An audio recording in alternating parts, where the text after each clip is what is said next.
దానికి మన పని ప్రదేశానికి మినిమం ఒక 20-30 నిమిషాల దూరంలోనైనా మనము వెతుక్కోవాలి. ప్రస్తుతం మార్కెట్లో 3 పడక గదుల నివాసానికి ప్రాధాన్యం ఇస్తున్నారు. బడ్జెట్ సహకరించకపోతే 2 పడక గదులతో రాజీ పడాల్సి ఉంటుంది.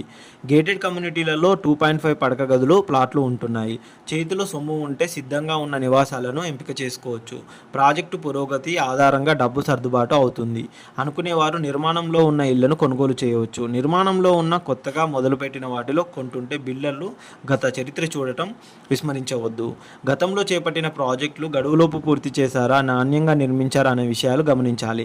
అద్దె ఇంటి ఇబ్బందులు పడలేం. వెంటనే సొంతింటికి మారాలనుకుంటే రుణం పొందేందుకు ఇబ్బంది లేకపోతే సిద్ధంగా ఉన్న ఇళ్లను కొనుగోలు చేయవచ్చు. ఇప్పటికే ఇల్లు ఉంది. నెలవారీ స్థిరమైన ఆదాయం కోసం ఇంటిని కొనుగోలు చేసేవారికి ప్రాంతం ఎంపిక అత్యంత కీలకం. పని ప్రదేశాలకు, ఐటీ కార్యాలయాలకు చేరువలుగా ఉన్న ప్రదేశాల్లో ఎంపిక చేసుకోవచ్చు. ఇక్కడ ఎక్కువ అద్దెలు వస్తాయి. అద్దెకు ఇచ్చేందుకు 2 పడక గదులు ఇల్లు అనుకూలంగా ఉంటాయి. వీటికి అద్దెకి ఇవ్వడం సులువు. బంజారాహిల్స్ లాంటి ప్రాంతాల్లో ఒక పడక గదికి కూడా మంచి అద్దె వస్తుంది. ఇప్పటికే అభివృద్ధి చెందిన ప్రాంతాల్లో ఇళ్ల ధరలు అధికంగా ఉంటాయి కాబట్టి మున్ముందు అభివృద్ధికి అవకాశం ఉన్న ప్రాంతాలను ఎంపిక చేసుకోవాలి. కనీస సౌకర్యాలు లేకపోతే అద్దెకు ఎవరూ రారు అనే విషయాన్ని గుర్తుంచుకోవాలి. వీటికి సిద్ధంగా ఉన్న ఇంటిని ఎంపిక చేసుకుంటే మేలుగా ఉంటుంది. అంతేకాకుండా వాస్తు, ప్రతి ఒక్కరూ వాస్తు అయితే చూస్తూ ఉంటారు.